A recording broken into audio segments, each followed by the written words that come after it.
Yeah, it should be a fun night. I think the cool thing about like this intrasquad duel is we can wrestle our freshmen in it, our red shirts, and so they get an opportunity to get that home duel environment experience. And so when they do get out there for the first time later on in their career, they've kind of been there before and know what to expect. They know the routine going into it. And they're ready to get after it. We ran a kind of a mock tournament in the practice room this weekend to try and set up the matchups for tomorrow night, and should be some good matches. How well of a test is it to have Jamestown to open your actual schedule past the duel? Well, it's big that we're able to get a tournament in because we got University of Mary next week, which is pretty early in the season to be wrestling duels. It's a non-conference duel, but still it's our rival and it's one we want to win.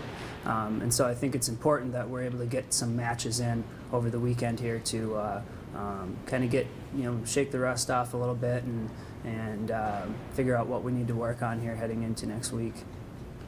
Evan, what are some of the matchups that you think will be really competitive and you're looking forward to tomorrow?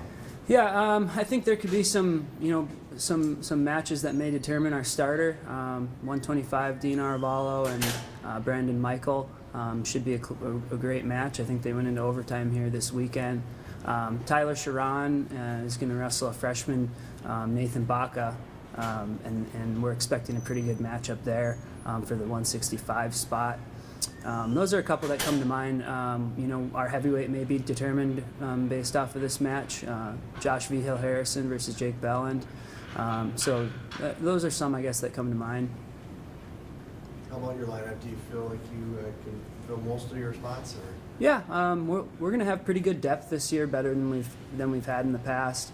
We've been really happy with our freshman class. Pretty high on them right now.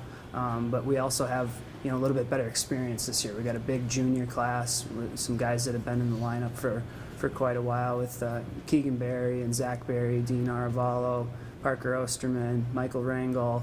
All those guys are juniors this year, and so we're starting to get a combination of some experience, but also some depth and some talent. So, what kind of improvements has this team made over the offseason?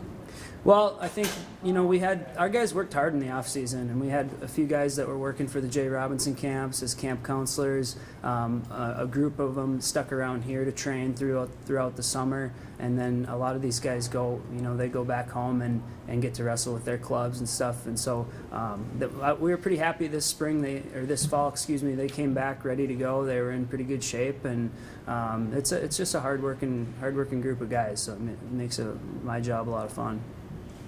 Tell me a little bit about how the wrestlers respond to the situation of we're in the preseason, we're in the practice wrestling room, we want to make each other better, but then it all comes down to winning an intra-squad dual match in order to have your starting spot.